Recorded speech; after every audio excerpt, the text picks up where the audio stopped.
There's nothing harder than watching someone judge a person by their clothes instead of their heart. We've all been there, standing on the outside, looking in, wondering if we matter to anyone at all. In Dry Creek's fancy restaurant, an old widow walks in, wearing her only dress, holes and all. The hostess tells her to leave. But across the room sits Jebediah Callahan, a man who built his cattle empire from nothing. When he sees this woman being turned away, something clicks. 40 years ago, when he was broke and starving, a kind stranger fed him. Now he's looking at that same stranger. This widow doesn't know she once saved the richest man in town. What happens next will change everything for both of them.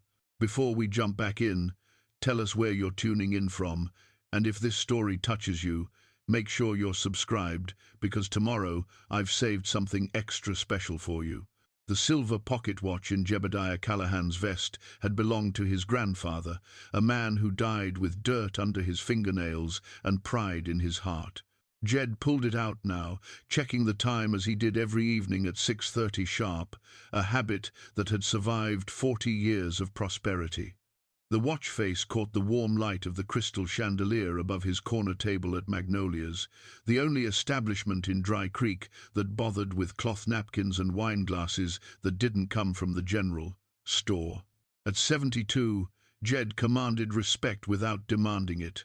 His silver hair was combed back neat, his cream-colored suit pressed to perfection, and his weathered hands bore the calluses of a man who'd built his fortune from the ground up. The Callahan Ranch sprawled across 30,000 acres of prime Montana grazing land, supporting nearly 5,000 head of cattle and employing half the men in 3 counties.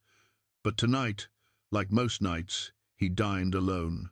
"Will there be anything else this evening, Mr. Callahan?" Sarah, the young waitress, approached his table with the deference reserved for the town's most prominent citizen. She'd been working at Magnolia's for 3 years now, ever since graduating high school, and she knew his routine better than most folks knew their own. "Just the check, darling." Jed's voice carried the gravel of a lifetime spent outdoors, but his tone remained gentle. He'd never forgotten what it felt like to be invisible, even though those days seemed like someone else's life now. The restaurant hummed with the quiet conversations of Dry Creek's upper crust, the banker's family celebrating their daughter's engagement, the mayor discussing next week's town council meeting, and the Hendersons showing off for their visiting relatives from back east. Magnolia's served as more than just a dining establishment. It was a symbol of status in a town where status mattered more than most folks cared to admit. The maître d'art, Harrison Blackwood, surveyed his domain with the satisfaction of a general reviewing his troops. He'd transformed this space from a failed saloon into Dry Creek's answer to big city sophistication. Persian rugs covered polished hardwood floors, oil paintings of pastoral scenes adorned the walls, and each table was set with bone china and sterling silver that he'd ordered special from Denver. The waiting list for Friday night reservations stretched 2 months out, and Harrison took pride in maintaining an atmosphere where only the right sort of people felt comfortable. Outside the tall windows, Dry Creek spread out like a picture postcard of the American West. Main Street ran straight as an arrow for 6 blocks, lined with false-fronted buildings that housed everything from Murphy's General Store to Doc Whitfield's medical practice. The town had grown up around the railroad depot, and while the trains still came through twice a week, most of the young people left on them, heading for bigger cities and brighter prospects. Those who stayed behind either worked the ranches, served those who worked the ranches, or, like Harrison, catered to those who owned the ranches. Jed folded his napkin and placed it beside his plate, the remnants of his weekly order of prime rib and potatoes barely touched. Eating alone had a way of taking the flavor out of even the finest meals. He thought about the empty rooms back at the ranch house, 12 rooms that echoed with the memories of a family that had never quite materialized. Martha had died 15 years ago, his beloved wife of 30 years, and the cancer that took her had also taken his appetite for the social gatherings that once filled their home with laughter and light. The pocket watch ticked steadily against his chest, marking time that seemed to move slower with each passing year. Jed had built his empire by reading cattle markets, predicting weather patterns, and understanding the delicate balance between risk and reward. But all the money in 3 states couldn't buy him what he wanted most, someone to share a meal with who cared more about his thoughts than his bank account. "Mr. Callahan?" Sarah returned with his check, though they both knew he'd charge it to his monthly account. The ritual of presenting the bill was part of Harrison's insistence on proper procedure, even for customers who could buy the restaurant without checking their balance. "Thank you, Sarah. Tell your mother," I asked after her. Jed stood slowly, his knees protesting after a day spent in the saddle checking fence lines. At his age, most men would have handed over the physical work to younger hands, but Jed found peace in the routine of ranch work that no boardroom negotiation could match. The other diners watched discreetly as he made his way toward the door, some nodding respectfully, others simply observing the man who held more influence in their small town than the mayor and the sheriff combined. Jed's word could mean the difference between a struggling business finding new customers or closing its doors forever. His recommendation could secure a young man's future, or his disapproval could limit opportunities for years to come. Harrison intercepted him near the coat check, his smile practiced but genuine. "I trust everything was to your satisfaction this evening." "As always, Harrison. You run a fine establishment." Jed retrieved his black Stetson from the rack, adjusting it to the precise angle he'd worn it for 4 decades. "Though I notice you've been turning folks away at the door lately." A slight stiffness crept into Harrison's posture. "We must maintain certain standards, Mr. Callahan. Magnolia's reputation depends on providing our clientele with an atmosphere of refinement and exclusivity."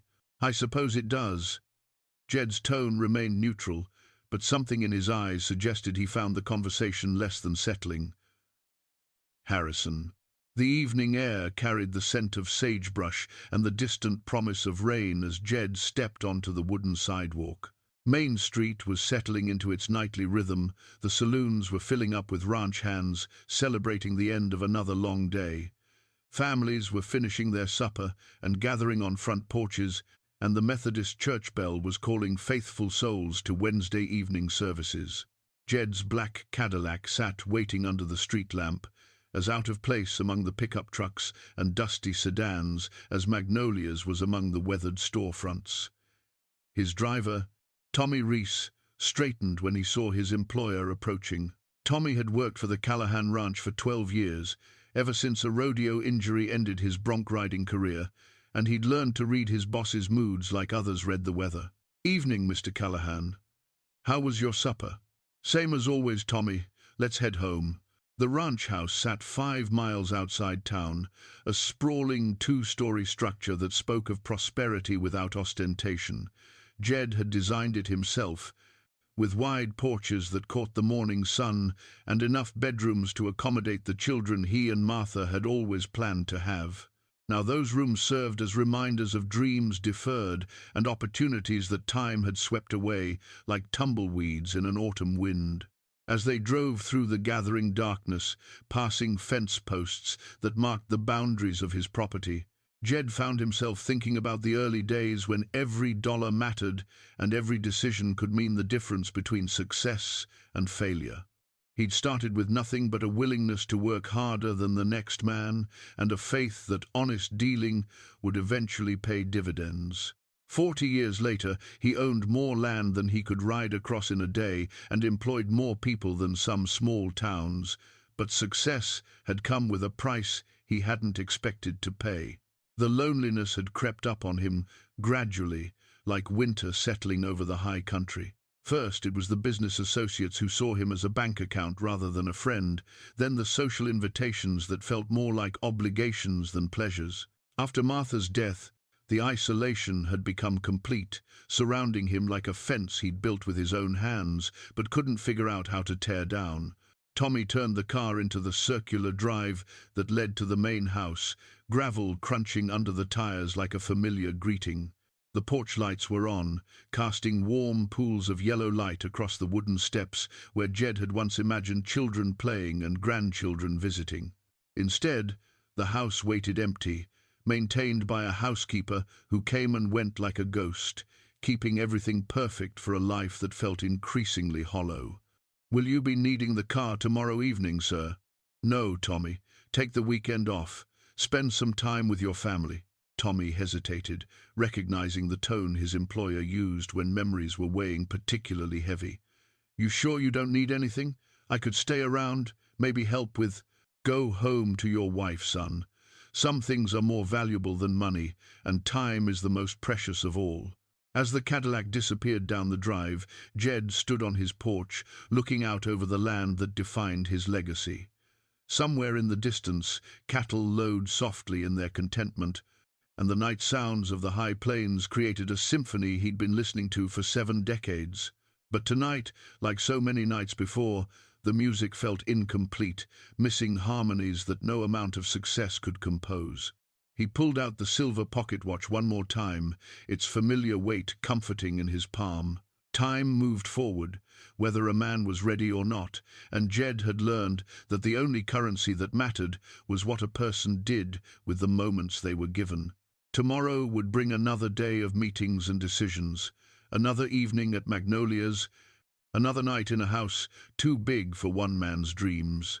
But sometimes, if a man paid attention, tomorrow could also bring unexpected opportunities to remember what really mattered. The crumpled $20 bill in Martha Henley's weathered palm represented everything she had left in the world. She held it close to her chest as she stood outside Magnolia's, gathering courage like a woman preparing to cross a raging river. The faded blue dress she wore had been mended so many times that the original fabric seemed more memory than cloth.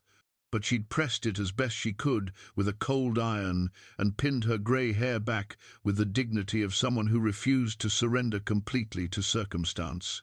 Through the tall windows, she could see the warm glow of prosperity crystal glasses catching candlelight, silver cutlery gleaming against white tablecloths, and faces that had never known the particular hunger that comes from choosing between medicine and meals.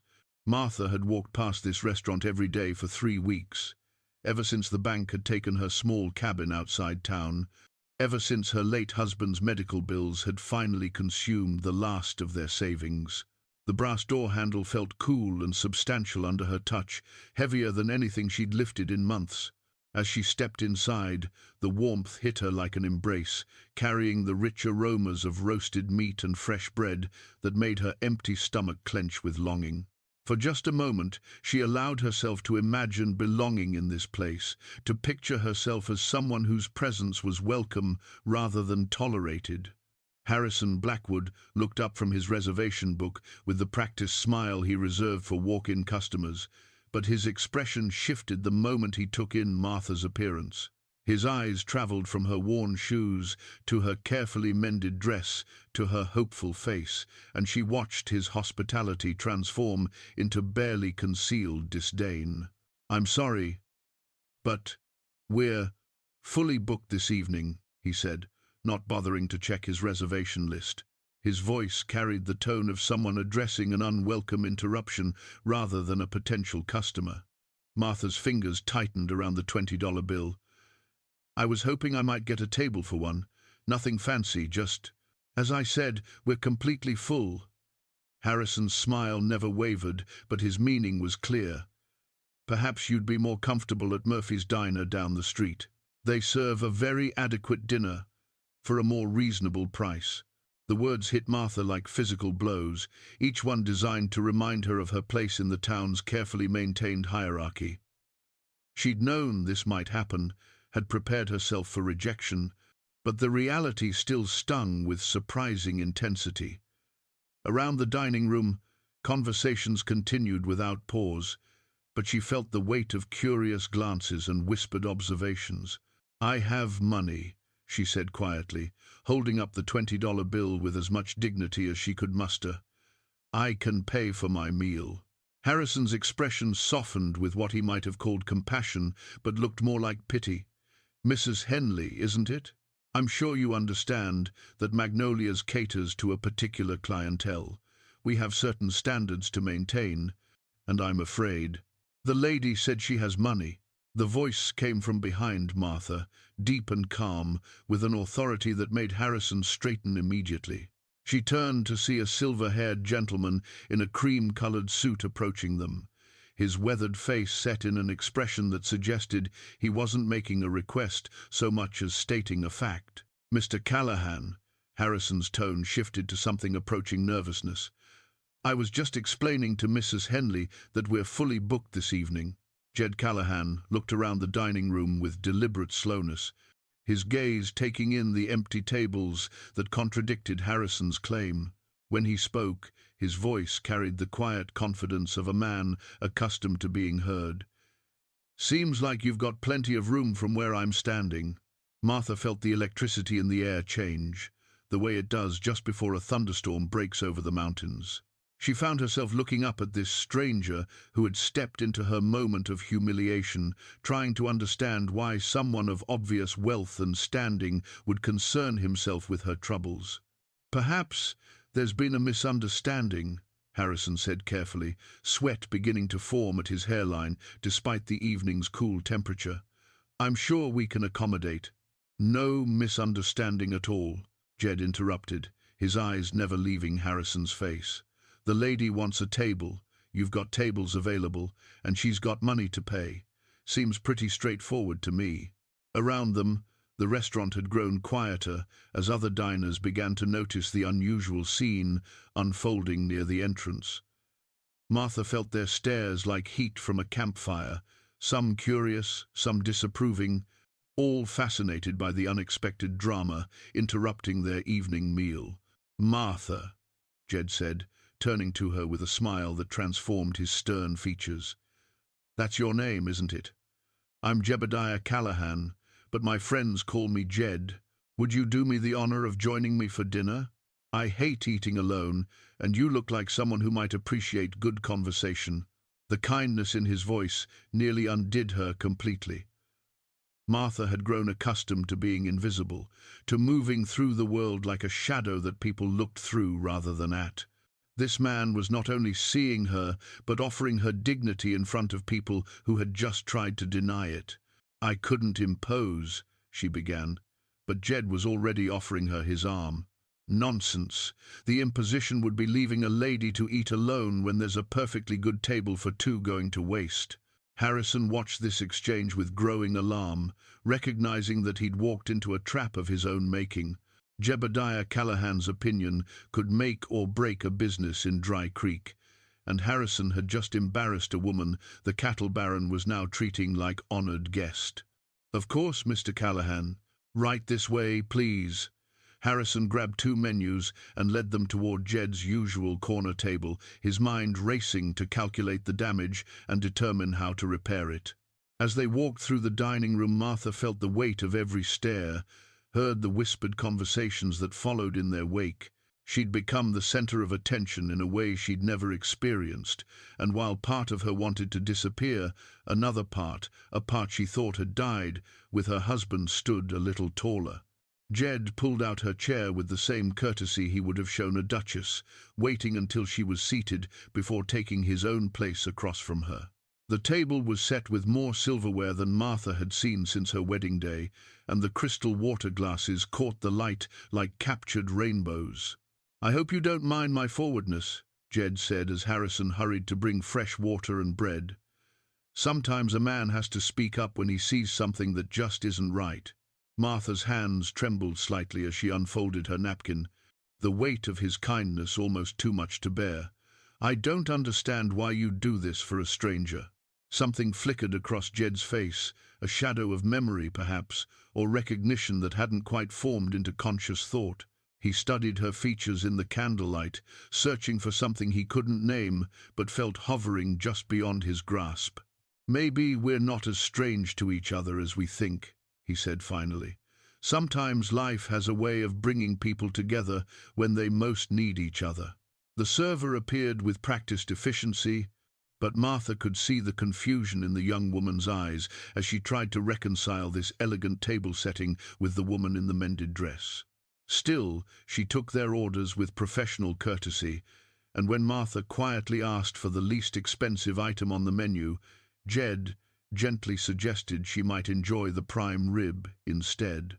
As the evening unfolded around them, Martha found herself relaxing in ways she hadn't experienced in months. Jed spoke to her not as an object of charity but as an equal, asking about her thoughts on the weather, the town's recent changes, and the small observations that make up the substance of genuine conversation. But beneath the surface of their polite dinner talk, something deeper was stirring, a sense of familiarity that neither quite understood, a feeling that this meeting was not the accident it appeared to be, but rather the continuation of a story that had been interrupted long ago and was finally ready to resume. The simple gold wedding ring on Martha's left hand caught the candlelight as she reached for her water glass, and Jed found his attention drawn to it like a compass needle, finding true north. The band was worn thin from decades of wear, but she still twisted it unconsciously when nervous, a gesture that stirred something deep in his memory, though he couldn't quite grasp what. "You've been married long?" Jed asked gently, noting how her fingers stilled on the ring when she noticed his gaze. 43 years, Martha replied, her voice carrying the weight of love and loss. Henry passed 2 years ago. Cancer took him slow, but he fought it with everything he had. She paused, looking down at the ring as if it held all the memories of their life together. "This ring never left my finger, not once in all that time." Something in her tone, a particular cadence, a way of pausing between words, made Jed's chest tighten with an emotion he couldn't name. He'd heard that voice before, though he couldn't place where or when. The certainty of it was maddening, like trying to remember a song from childhood when only fragments of the melody remained. "I lost my Martha 15 years ago," he found himself saying, surprised by his willingness to share such personal information with someone he'd met just an hour before. "We had 30 good years together, but it never felt like enough time." Martha's eyes softened with understanding. "Henry used to say that loving someone was like trying to hold water in your hands. You can't keep it forever, but every drop you manage to hold is precious beyond measure." The wisdom in her words struck Jed with unexpected force. This woman, who clearly had so little in material terms, spoke with the depth of someone who understood life's true currencies. He watched her handle the crystal glass with careful reverence, as if she knew it represented luxuries she might never experience again. "Do you have family in town?" Jed asked, though something told him he already knew the answer. Martha shook her head, a shadow crossing her features. "We never had children, tried for years, but the good Lord had other plans. Henry's people were all back east, and mine, well, I lost touch with them long ago. It's just me now, trying to figure out how to be just me instead of part of a we." The profound loneliness in her voice resonated with Jed's own experience in ways that made him uncomfortable. He'd surrounded himself with employees and business associates, but he recognized the same echoing emptiness in her words that he felt in his own oversized house. Their conversation was interrupted by Harrison approaching the table, his usual composure cracked by nervous energy. Behind him followed a tall, weathered man in work clothes and a battered cowboy hat, Tom Bradley, Jed's ranch foreman, and one of the few people who felt comfortable speaking his mind to the cattle baron. "Excuse me, Mr. Callahan," Harrison said, wringing his hands. "Mr. Bradley said it was urgent. Ranch business." Tom touched his hat brim respectfully to Martha before addressing his employer. "Sorry to interrupt your dinner, boss, but we've got a situation with the north fence line. Flash flood, washed out about half a mile of posts. If we don't get it fixed before morning, we'll have cattle scattered from here to Kingdom Come." Jed considered the problem while Martha watched the interaction with interest. She could see the respect in Tom's manner, but also a familiarity that spoke of years of working together through various crises. "Can it wait until morning?" Jed asked, though he already knew the answer. "Afraid not. Storm's supposed to hit again before dawn, and if those cattle get spooked—" "I understand." Jed turned to Martha with genuine regret. "I'm terribly sorry, but I need to handle this situation. Ranch emergencies don't keep bankers' hours." Martha began to stand, clearly prepared to end the evening gracefully, but Jed gently touched her arm. "Please, finish your dinner. Everything's taken care of, and I'd hate for this interruption to cut short such pleasant conversation," he signaled to Harrison, who hurried over with obvious relief at the chance to make amends. "See that Mrs. Henley has everything she needs, and arrange for someone to drive her home when she's ready." "Of course, Mr. Callahan, it would be my pleasure." As Jed stood to leave, Martha looked up at him with confusion and gratitude warring in her expression. "Why are you being so kind to me? We're strangers." Jed paused, studying her face in the flickering candlelight. The feeling of recognition was stronger now, pulling at him like a half-remembered dream. "Sometimes strangers are just friends we haven't remembered yet," he said finally. "Enjoy your dinner, Martha. I have a feeling we'll be seeing each other again soon." After Jed and Tom departed, Martha found herself alone at the elegant table, suddenly aware of how out of place she must look to the other diners. But Harrison's attentiveness had shifted from barely concealed disdain to obsequious concern, and the server treated her with the same deference she'd shown Jed. As she ate the finest meal she'd had in years, Martha tried to make sense of the evening's events. The prime rib was tender enough to cut with a fork, the vegetables were perfectly seasoned, and the wine that had arrived without her ordering it warmed her from the inside out. But more than the food, she found herself thinking about the man who had rescued her from humiliation with such natural grace. There had been something familiar about Jebediah Callahan, something beyond his reputation as the area's most successful rancher. The way he'd looked at her, particularly when she'd mentioned her wedding ring, suggested he was searching his memory for something just out of reach. She understood that feeling lately. She'd been having dreams about faces she couldn't quite place and voices she couldn't quite hear clearly. When she finally finished her meal, Harrison personally escorted her to a waiting automobile, where a young ranch hand named Billy waited to drive her to the boarding house where she'd been staying since losing her home. As they drove through the quiet streets of Dry Creek, Martha twisted her wedding ring and wondered if kindness from strangers was a gift she could learn to accept without feeling diminished by it. Back at the ranch, Jed worked alongside his men in the darkness, stringing new fence wire and setting posts by the light of truck headlights. The physical labor felt good after the confusion of the evening, but his mind kept returning to Martha's face, to the way she'd handled her dignity like a treasured possession even when others tried to take it from her.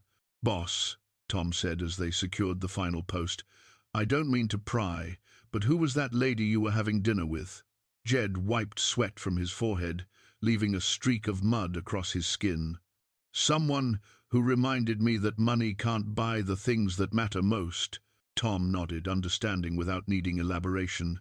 He'd worked for Jed long enough to recognize when his employer was wrestling with something deeper than ranch business. As they loaded their tools back into the truck, Tom made a mental note to keep an eye on his boss. In his experience, when Jeb Callahan started thinking too hard about life's bigger questions, it usually meant changes were coming to the ranch, and changes in Jed's world had a way of affecting everyone around him. The handwritten recipe card Martha pulled from her worn purse was yellowed with age and stained with flour fingerprints from decades of use. She studied it carefully as she sat in the boarding house's small kitchen the morning after her dinner at Magnolia's, trying to decide if she could afford the ingredients for her grandmother's cornbread. The recipe had been passed down through 3 generations of women who knew how to make something from nothing, and the faded ink seemed to whisper promises of better days. A knock at the front door interrupted her calculations. Mrs. Peterson, who ran the boarding house with military precision, called out that she had a visitor. Martha smoothed her hair and checked her reflection in the small mirror by the kitchen window before making her way to the front parlor, where she found Jebediah Callahan waiting with his hat in his hands and an expression that suggested he'd been wrestling with a decision. "I hope I'm not intruding," Jed said, rising from the horsehair sofa where Mrs. Peterson had seated him. "I wanted to apologize for having to leave so abruptly last evening." "There's nothing to apologize for," Martha replied, gesturing for him to sit back down. Ranch business comes first. Any sensible person understands that. Mrs. Peterson hovered in the doorway with barely concealed curiosity until Martha politely suggested she might enjoy some privacy with her guest. The older woman retreated with obvious reluctance, though Martha suspected she'd find reasons to pass by the parlor several times during the conversation.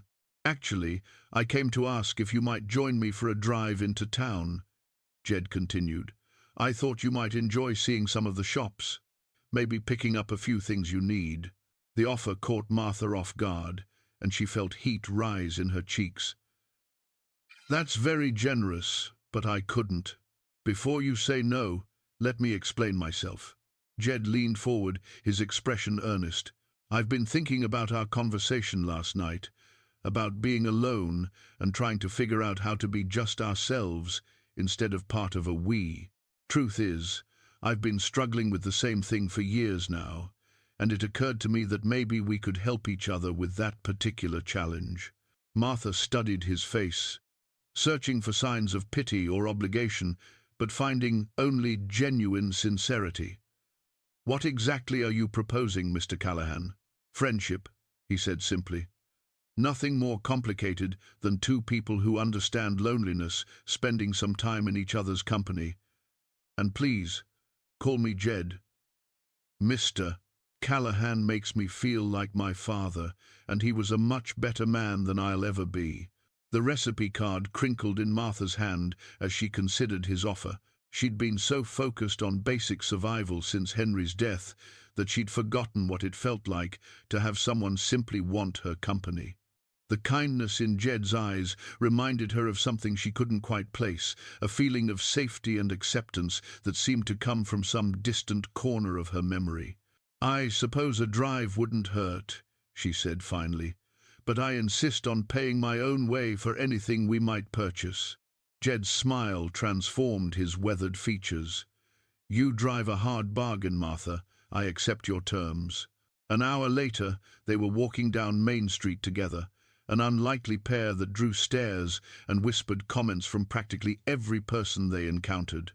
Jed seemed oblivious to the attention, pointing out changes to various storefronts and sharing bits of local history, but Martha felt the weight of curious eyes following their every move. At Henderson's Dry Goods, Jed insisted on accompanying her inside, despite her protests that she could manage perfectly well on her own.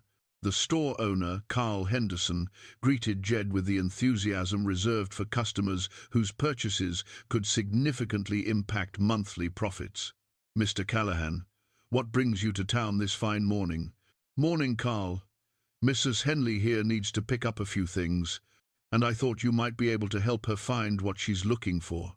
Carl's attention shifted to Martha, with curiosity tempered by the caution that comes from years of dealing with customers of varying financial means. Martha consulted a small list she'd written on the back of her recipe card. "I need some flour, baking soda, and cornmeal if you have it. Nothing fancy." As Carl gathered her modest purchases, Martha became aware that Jed was quietly adding items to her order: a warm shawl, a pair of sturdy shoes, and various household necessities that she hadn't dared to put on her list. When she started to protest, he held up a hand to forestall her objections. "Consider it an advance on the friendship we discussed," he said.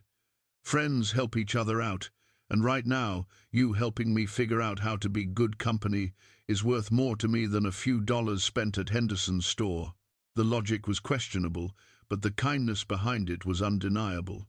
Martha found herself accepting his generosity with a grace she hadn't known she possessed, understanding somehow that refusing would hurt him more than it would preserve her pride. By the time they'd visited 3 more stores, word of their unusual partnership had spread through Dry Creek like wildfire. At Murphy's Diner, conversations stopped when they entered, and Martha could feel the speculation crackling in the air like electricity before a thunderstorm. Some faces showed curiosity, others displayed disapproval, and a few reflected the kind of calculating interest that comes from people trying to determine how a situation might benefit them. "Folks seem mighty interested in our business," Martha observed, as they settled into a corner booth for coffee and pie. Jed glanced around the diner with the mild irritation of someone unaccustomed to having his personal life subjected to public scrutiny. Small towns thrive on other people's business. Give them a few days, and they'll find something else to talk about. But even as he spoke, Jed knew that wasn't entirely true. His friendship with Martha would continue to generate conversation for the simple reason that it challenged the social order that people like Harrison Blackwood worked so hard to maintain. A cattle baron didn't typically befriend widows who shopped for second-hand clothes and counted every penny. As they shared apple pie and talked about everything from the weather to their memories of better times, Martha found herself relaxing in ways she hadn't experienced since Henry's illness began consuming their lives. Jed possessed the rare gift of making conversation feel effortless, asking questions that showed genuine interest, and sharing stories that revealed both humor and wisdom earned through experience. When the recipe card fell from her purse as she reached for her coffee, Jed picked it up and glanced at the faded handwriting before handing it back. Something in his expression shifted, a flicker of recognition that was there and gone so quickly that Martha might have imagined it. "Family recipe?" he asked, his voice carefully casual. "My grandmother's cornbread," Martha replied, tucking the card back into her purse. "She used to say it could cure whatever was ailing a person, whether it was hunger, heartbreak, or just the general disappointment of being human." Jed was quiet for a long moment, his coffee growing cold as he stared out the diner window at the familiar streets of his childhood. Somewhere in the depths of his memory, a door was trying to open, but the hinges were rusted with time and the weight of years he'd spent trying to forget the man he'd been before. Success changed everything about his life. The faded photograph Martha kept in her small suitcase showed her and Henry on their wedding day, both of them young and full of hope, unaware of the struggles that would test their love over the coming decades. She held it gently as she sat in the guest bedroom of the Callahan ranch house, still trying to understand how she'd come to be staying in such luxury when just a week ago she'd been sleeping in a boarding house room, barely large enough for a single bed. Jed had invited her to stay at the ranch after learning that Mrs. Peterson was raising the boarding house rates beyond what Martha could afford. His offer had been presented as a practical solution to a mutual problem. She needed a place to stay, and he needed someone to help manage the main house that had grown too large for one person to maintain properly. The arrangement benefited them both, he'd insisted, though Martha suspected his motivations were more charitable than he was willing to admit. The ranch house felt like a palace compared to the modest cabin she'd shared with Henry. 12 rooms spread across 2 floors, with high ceilings, hardwood floors, and windows that looked out over vast stretches of grassland dotted with cattle. Her room was larger than the entire boarding house accommodation, with a private bathroom that featured indoor plumbing she was still getting accustomed to after years of relying on an outhouse and well water. But it was the photograph of Henry that made her feel truly settled, that small piece of her former life that kept her grounded in the reality of who she was beneath the comfortable surroundings. She traced his face with one finger, remembering how he'd looked at her with such adoration on their wedding day, as if she were the answer to every prayer he'd ever spoken. "Henry," she whispered to the image, "I hope you'd understand what I'm doing here. This man has been kinder to me than anyone has a right to expect, and I can't shake the feeling that we've met before, though I can't for the life of me remember where or when." A soft knock on her door interrupted her conversation with the photograph. She quickly tucked it back into the suitcase before calling out permission to enter. Jed appeared in the doorway, his expression carefully respectful of her privacy. "I wanted to make sure you were settling in comfortably. The house can feel overwhelming when you're not used to it." "It's beautiful," Martha said honestly. "I can't imagine what it must have been like when your wife was alive to fill it with her presence." Something passed across Jed's features, pain mixed with fondness and perhaps regret. Martha, my Martha, had a gift for making any space feel warm and welcoming. She could fill this entire house with laughter just by walking through it. You must miss her terribly. Every day, Jed admitted, settling into the chair by the window with her permission. But talking with you has helped me remember the good times instead of just focusing on the loss. You have a way of asking questions that make a person think about what really mattered. Martha studied his face in the afternoon light streaming through the window. There was something about his profile, the way his eyes crinkled when he smiled, that tugged at memories she couldn't quite access. It was like trying to remember a song when you could only recall fragments of the melody. "Jed," she said carefully, "have we met before? I keep having the strangest feeling that we've had conversations like this in the past." He turned to look at her directly, and she could see the same confusion in his eyes that she was feeling. "I've been wondering the same thing. There's something about your voice, the way you phrase certain things, that feels familiar, but I can't place where we might have crossed paths." Before either could explore the feeling further, voices from the yard below drew their attention to the window.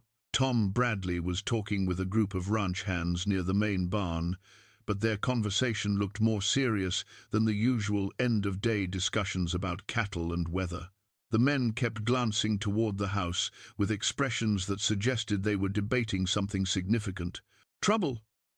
Martha asked, noticing the tension in Jed's posture.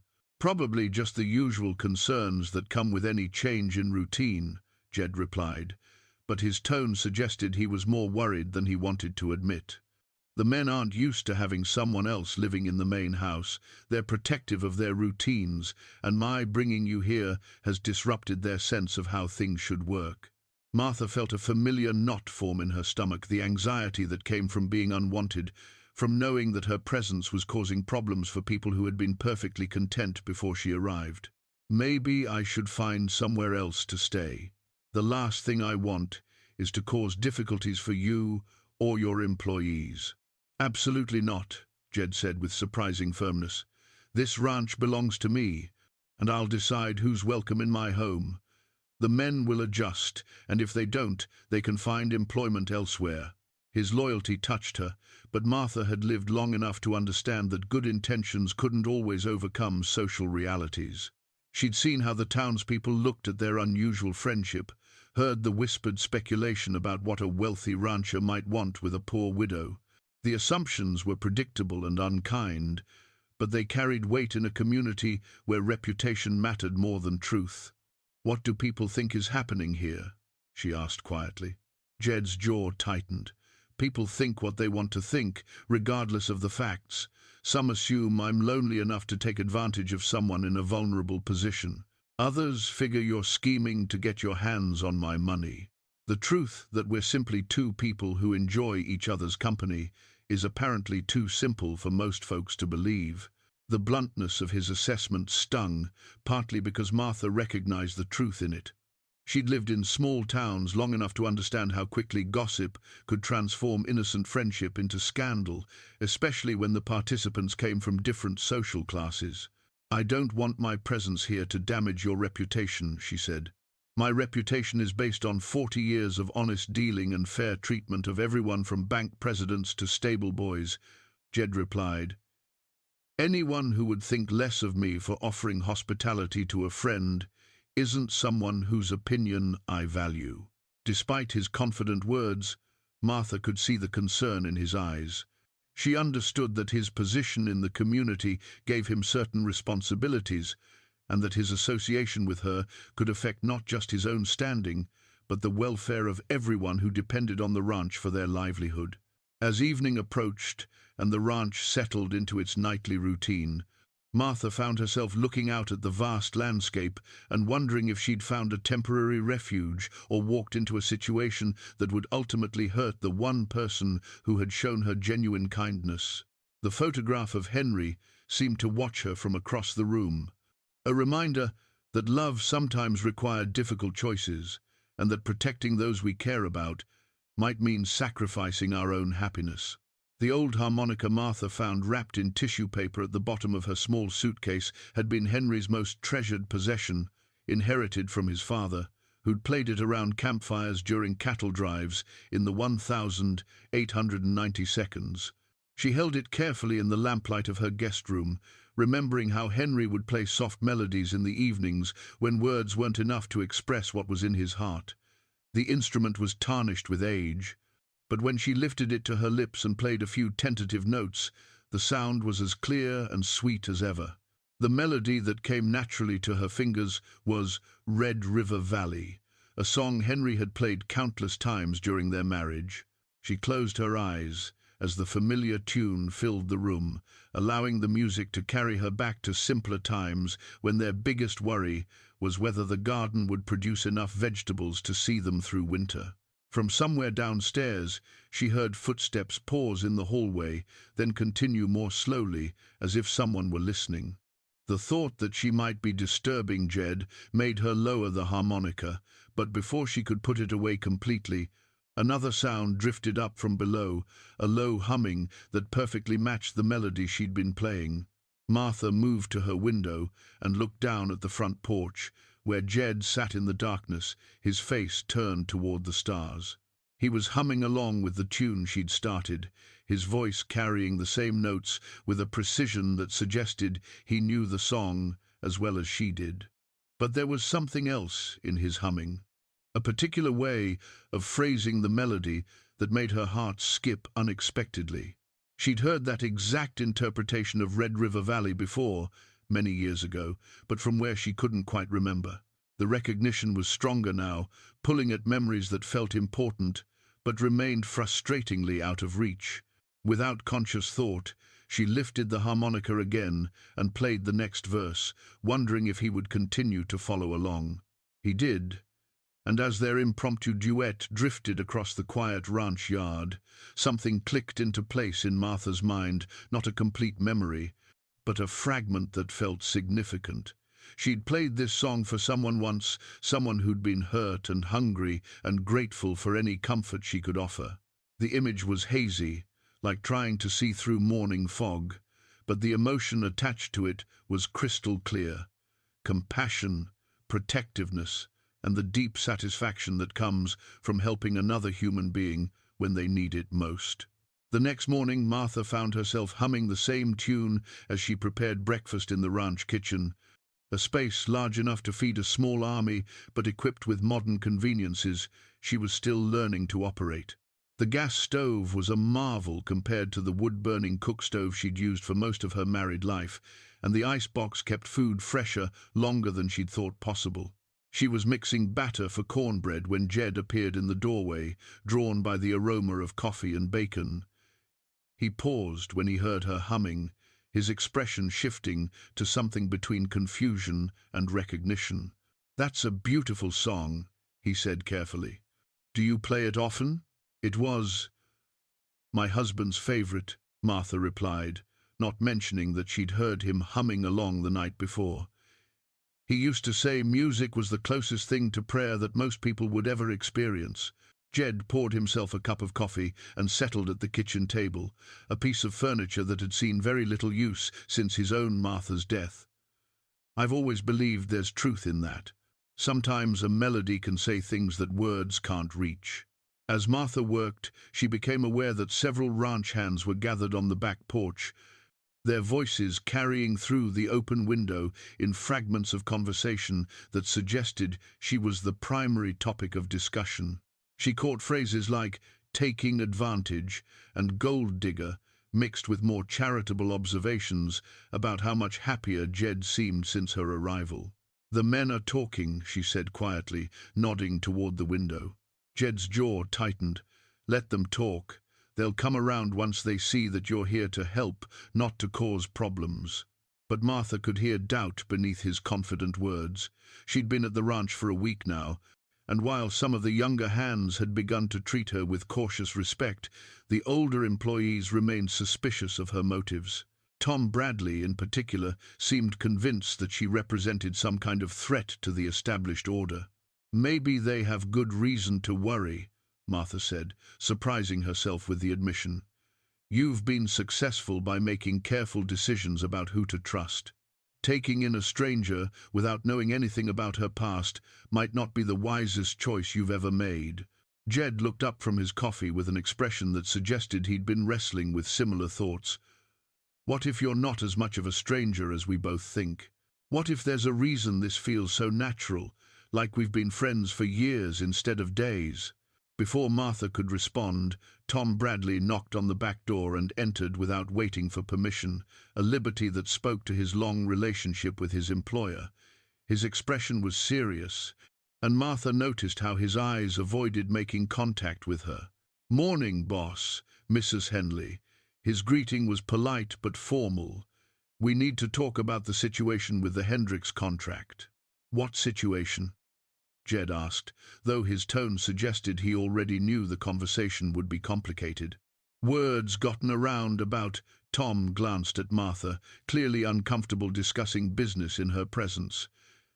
"Maybe we should talk privately." "Martha's not going anywhere, Tom. Say what's on your mind." Tom shifted uncomfortably. "The Hendricks family is reconsidering the cattle contract for next season. Seems they have concerns about the ranch's current management decisions." The euphemism was transparent enough that all three of them understood its real meaning. The Hendricks family, like many of Dry Creek's established ranchers, disapproved of Jed's association with Martha and were using their business relationship as leverage to express that disapproval. "I see," Jed said evenly. "And what exactly do they find objectionable about my management decisions?" Tom's discomfort was palpable. "Boss, maybe if Mrs. Henley could find alternative accommodations just until things settle down." "Mrs. Henley is a guest in my home," Jed interrupted, his voice carrying a warning that made Tom step backward. "Anyone who has a problem with my hospitality is welcome to take their business elsewhere."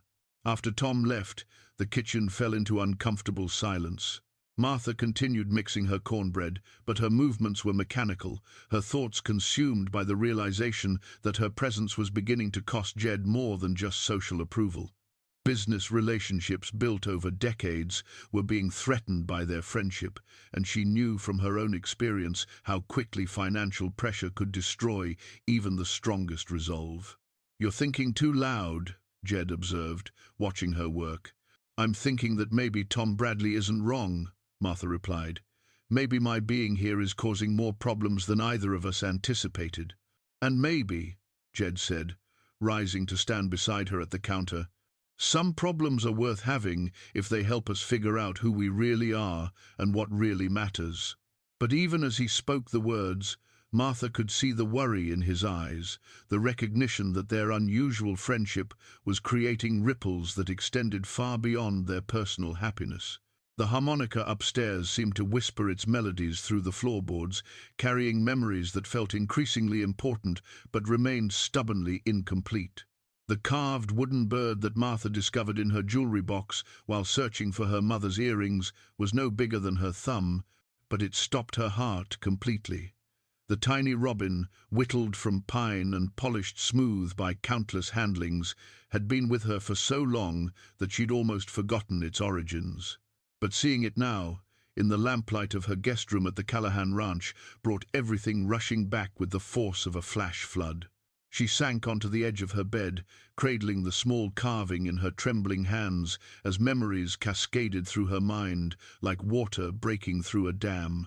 43 years fell away in an instant, and she was 25 again, living in the tiny cabin by Willow Creek with Henry, trying to make a living from 20 acres of stubborn soil and a handful of chickens.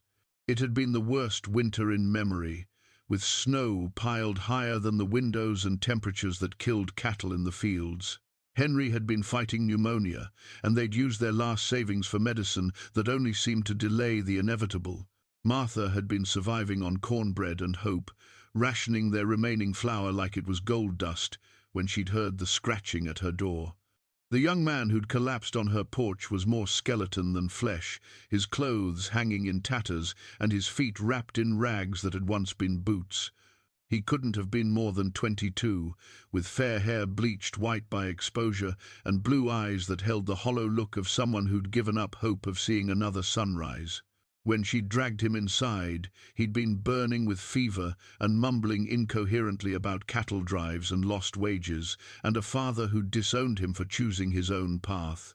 Martha had nursed him for 3 weeks, spooning cornbread mush between his cracked lips and bathing his fevered brow with precious heated water. She'd given him Henry's spare clothes and shared their meager food supply, never asking questions about where he'd come from or where he was planning to go. When he was strong enough to sit up, he'd whittled the tiny robin from a piece of firewood, his hands still shaking from weakness, but his focus absolute.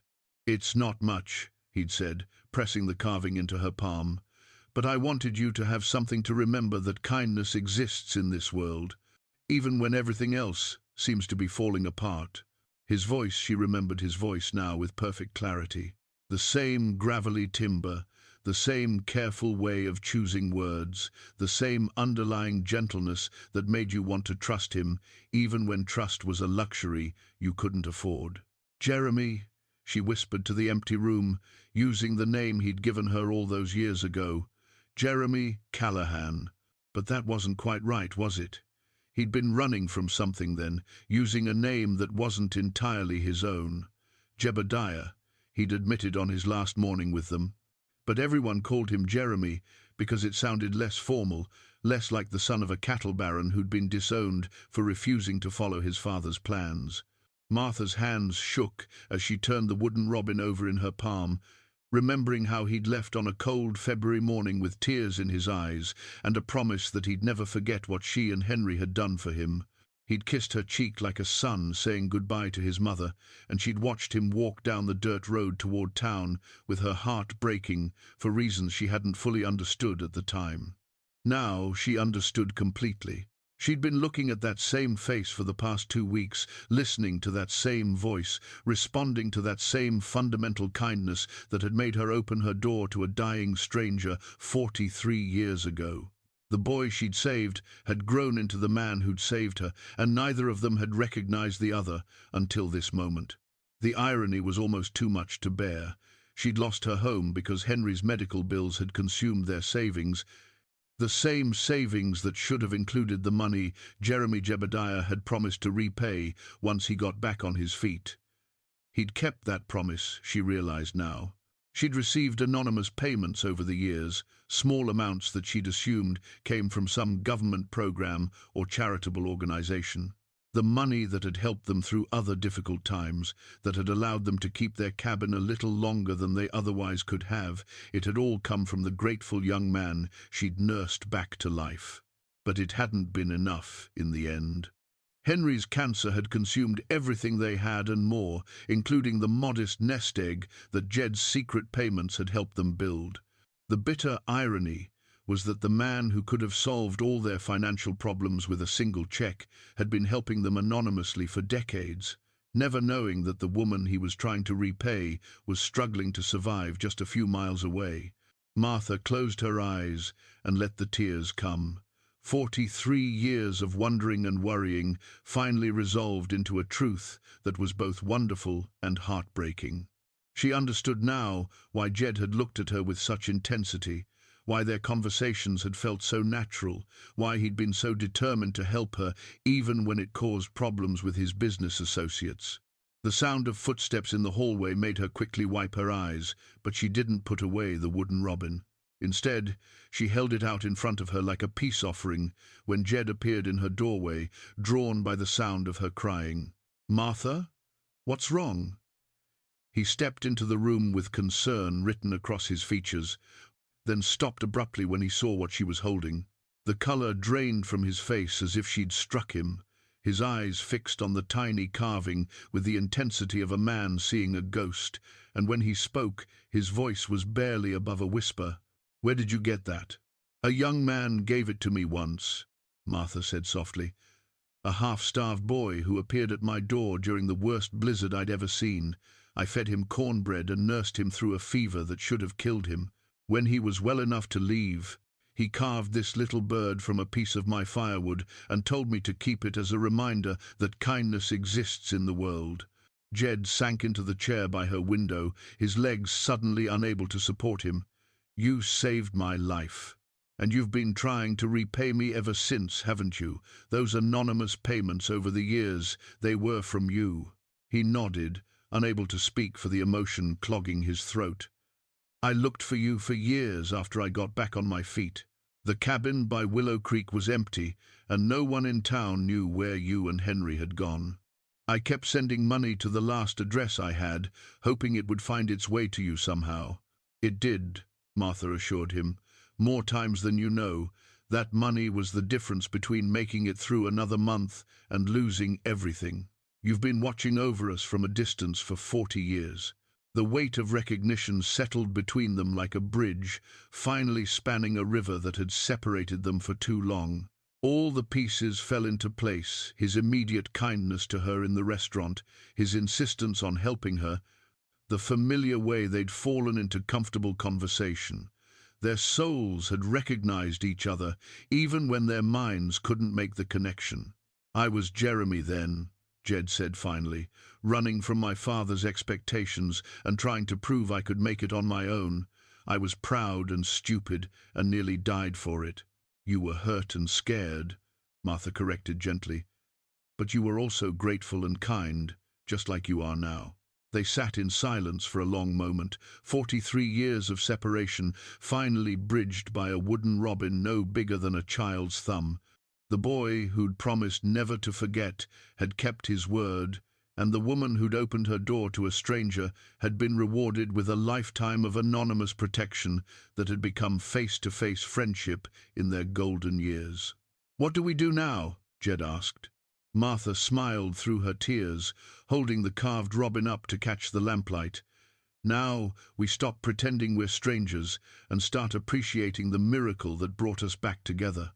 The deed to Martha's old cabin lay spread across Jed's mahogany desk like evidence in a murder trial, each page documenting the slow strangulation of a life by circumstances beyond anyone's control. The bank foreclosure papers were dated just 3 months ago, but the story they told stretched back nearly 2 years to when Henry's cancer treatments began consuming their modest savings with the voracious appetite of a prairie fire. Jed studied the documents with the intensity he usually reserved for cattle market reports, his weathered fingers tracing the legal language that had stripped away everything Martha and Henry had built together. The numbers told a story of mounting medical bills, missed mortgage payments, and desperate attempts to hold on to the only home they'd ever known. What made it worse was seeing his own anonymous contributions listed among their assets, money that had helped but hadn't been nearly enough to stem the tide of financial ruin. $23,000, he said aloud, his voice heavy with regret. That's all it would have taken to save their home. Tom Bradley shifted uncomfortably in the chair across from the desk, his weathered hat balanced on his knee and his expression caught between loyalty and concern. "Boss, you couldn't have known. You've been sending money to help them for years. Nobody could have predicted the medical bills would get that high." But Jed wasn't looking for absolution. He was calculating lost opportunities and the cruel mathematics of timing. If he'd known where Martha was living, if he'd maintained closer contact, if he'd been less concerned about his own privacy and more focused on ensuring her welfare, the ifs multiplied like compound interest, each one representing a chance to prevent the suffering she'd endured. "What's done is done," Jed said finally, folding the foreclosure papers with deliberate care. "But that doesn't mean it has to stay done."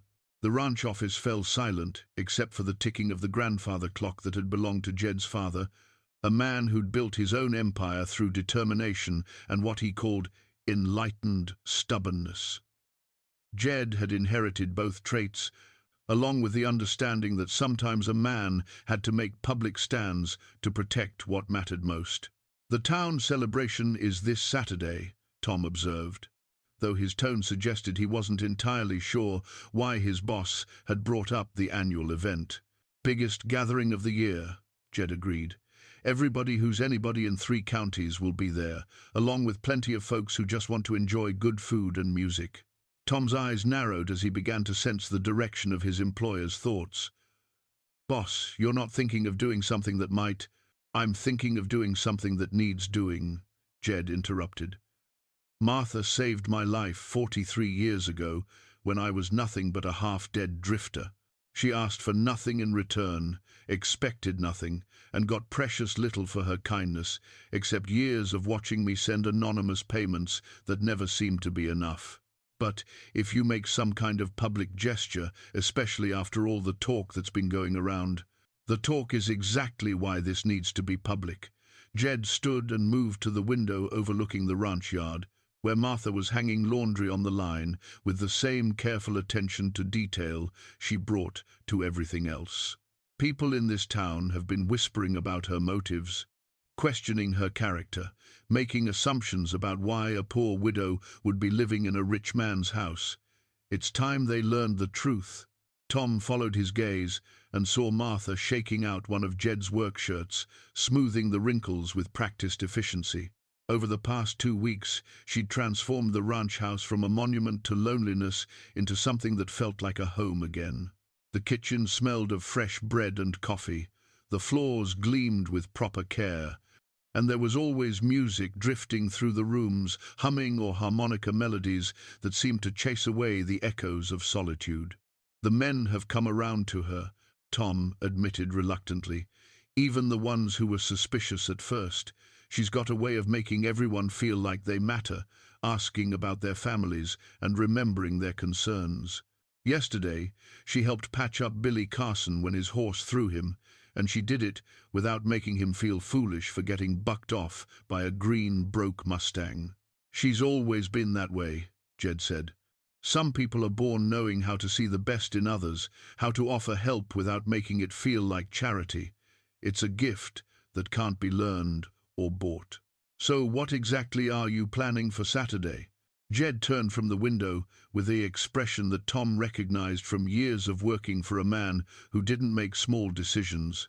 I'm going to tell everyone in Dry Creek exactly who Martha Henley is and what she's meant to this community, whether they realized it or not. The weight of that statement settled between them like storm clouds gathering on the horizon. Tom understood the implications better than most, in a town where reputation could determine everything from business opportunities to social acceptance. Jed was preparing to risk his own standing to restore Martha's dignity. Boss, if you do this publicly, there's no taking it back. Some folks might see it as admirable, but others might decide they don't want to do business with someone who puts loyalty above profit, Jed finished. I know the risks, Tom. I also know that some things matter more than quarterly earnings.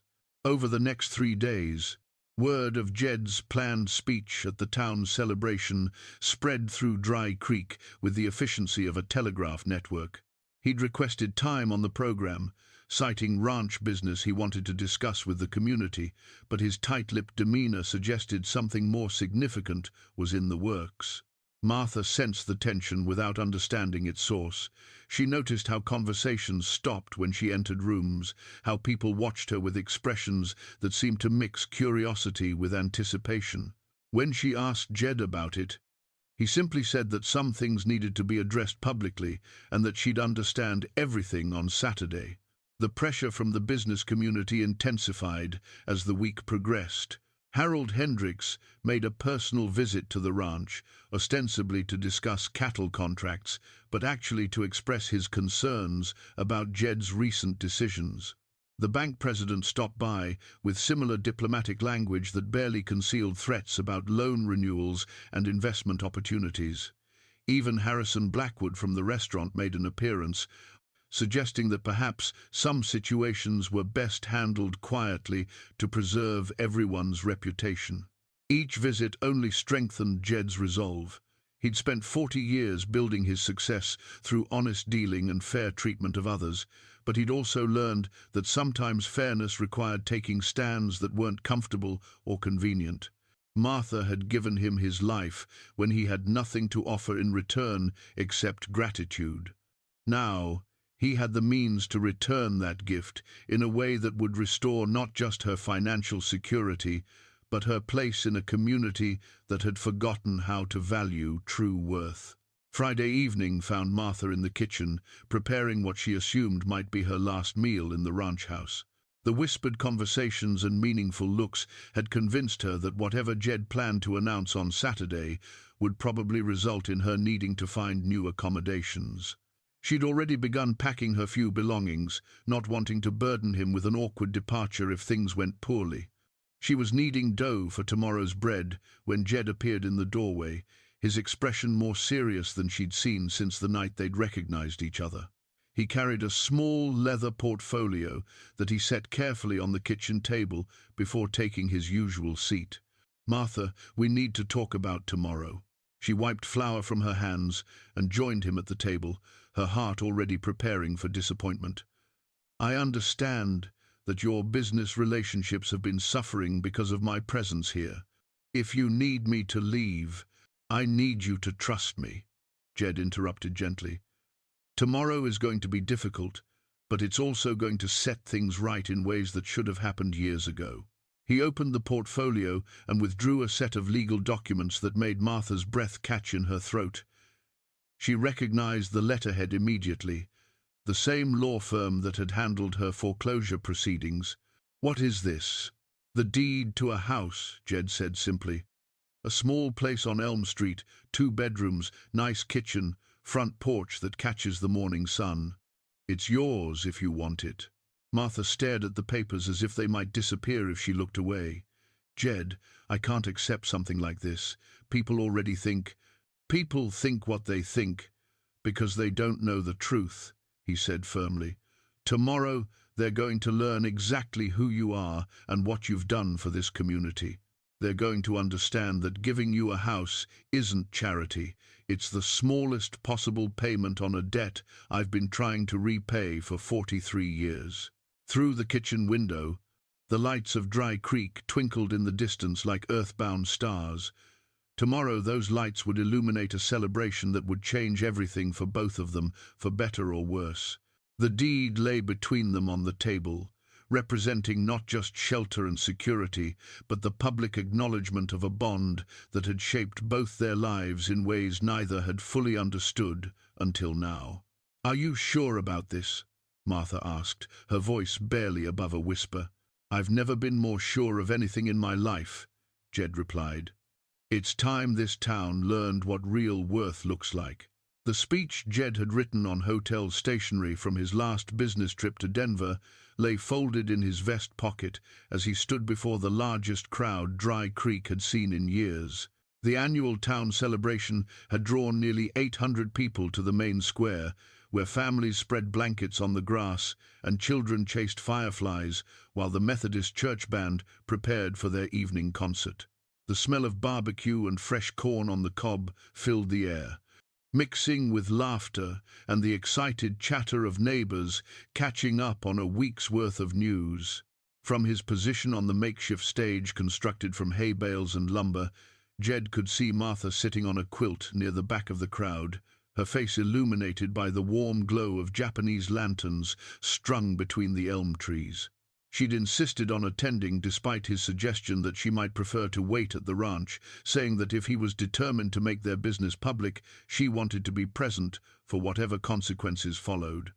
Mayor Fletcher finished his remarks about the town's recent improvements to the water system and gestured for Jed to approach the speaking podium, a simple wooden lectern that had served the community for 30 years of celebrations, political rallies, and memorial services.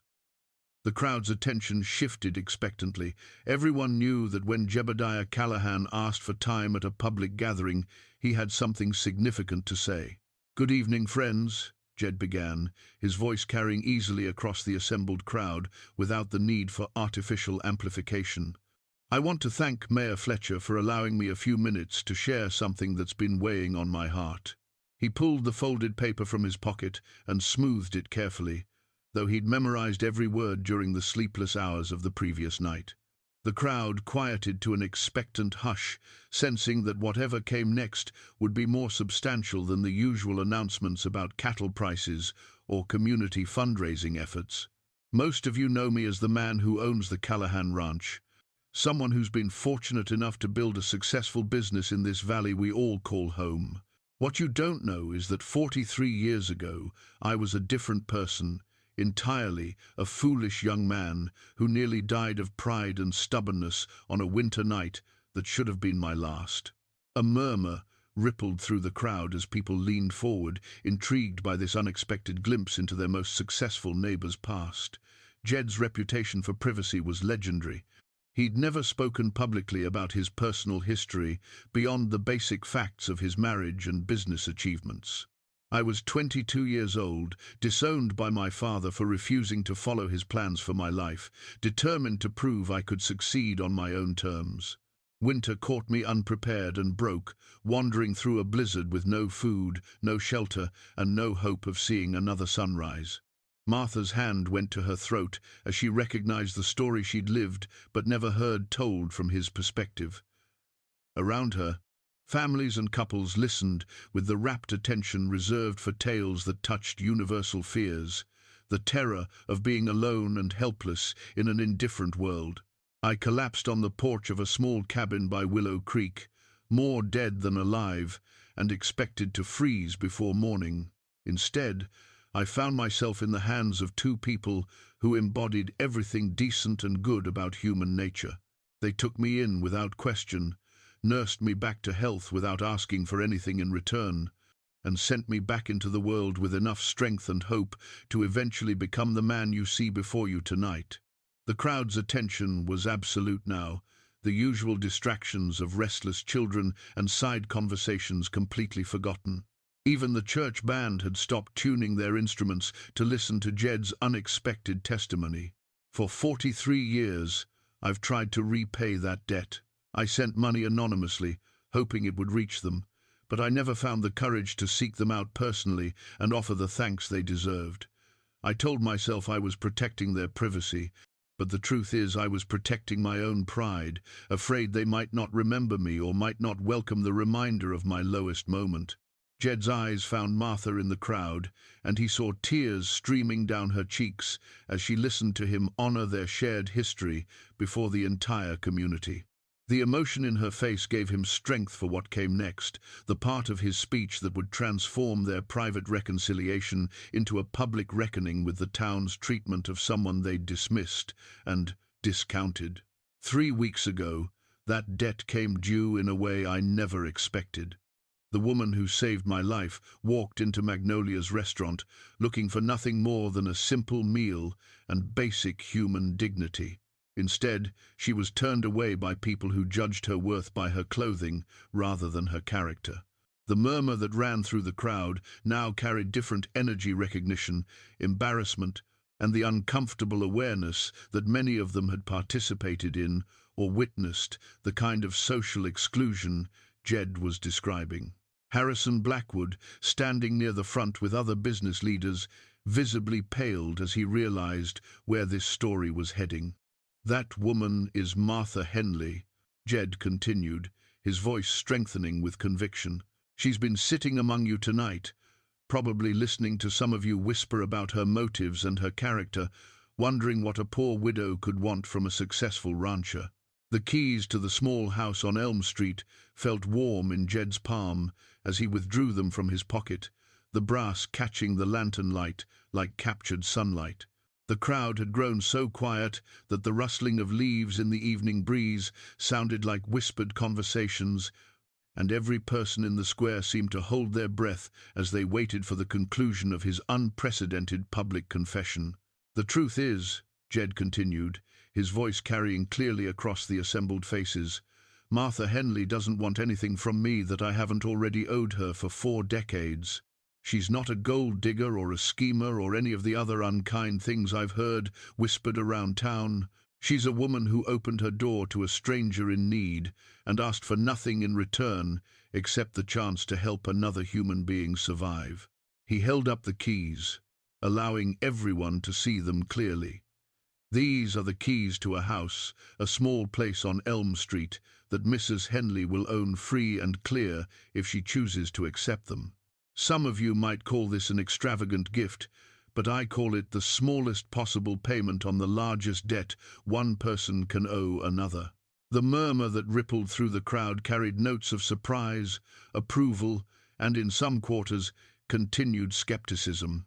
Martha felt every eye in the square turn toward her, but instead of the shame she'd expected, she found herself sitting straighter, her chin lifting, with a dignity that no amount of poverty could diminish. "But more than that," Jed continued, his voice gathering strength, "I want to challenge every person here tonight to think about how we measure worth in this community. We've become comfortable making judgments based on bank accounts and property lines, on whether someone can afford to eat at the fancy restaurant or has to settle for day-old bread from the general store." Harrison Blackwood shifted uncomfortably near the front of the crowd, recognizing himself in Jed's description. Several other business leaders exchanged glances that suggested they, too, felt the sting of his observations. "Martha Henley has more class and character than most of us will ever possess. She spent the last 2 weeks at my ranch, not as a kept woman or a charity case, but as a friend who understands what it means to face life's challenges with grace and dignity. She's taught my ranch hands about treating animals with gentleness. She's brought music back into a house that had been silent too long, and she's reminded this old cowboy that kindness is the only currency that really matters."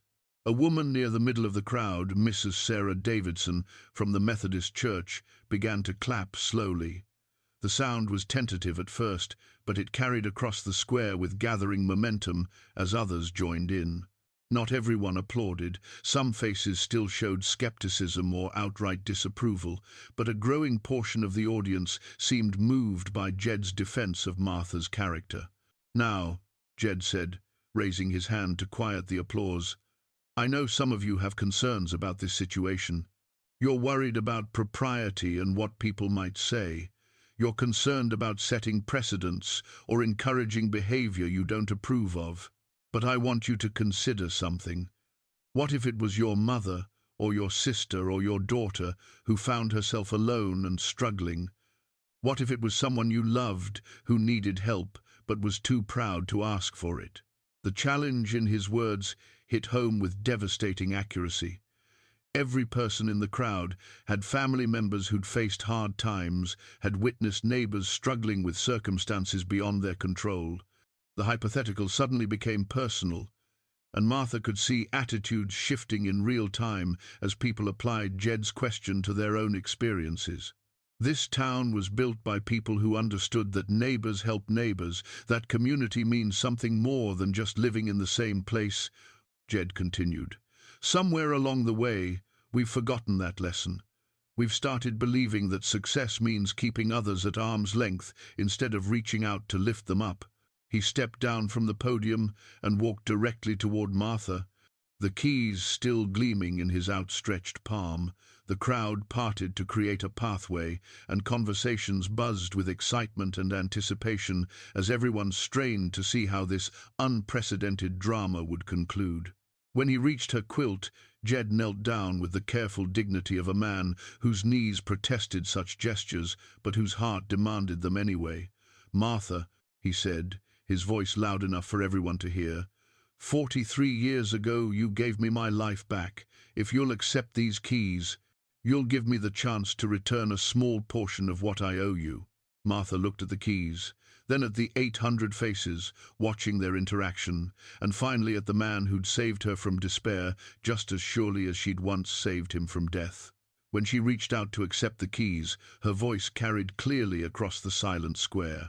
"I accept them not as payment for past kindness, but as proof that good deeds have a way of coming full circle when we're patient enough to wait for them."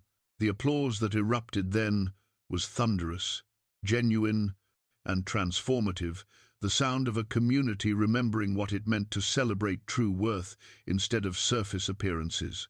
The new sign hanging outside Magnolia's restaurant caught the morning sunlight like a beacon of change, its fresh paint gleaming against the weathered brick facade.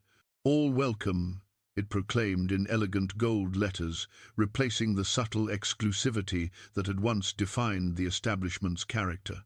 6 months had passed since the night Jebediah Callahan challenged his community to reconsider how they measured worth, and the ripples of that challenge continued to reshape Dry Creek in ways both large and small. Martha Henley stood on the front porch of her house on Elm Street, watering the flower boxes she'd installed beneath the windows with the same careful attention she brought to everything in her new life. The small yellow cottage had been transformed from an empty house into a true home, complete with lace curtains, a vegetable garden, and the sound of harmonica music drifting through open windows on warm evenings. Neighbors who had once looked through her as if she were invisible now stopped to chat about the weather, ask after her health, and share the small concerns that make up the fabric of community life. "Morning, Mrs. Henley," called Billy Carson from across the street, where he was loading supplies into his wagon.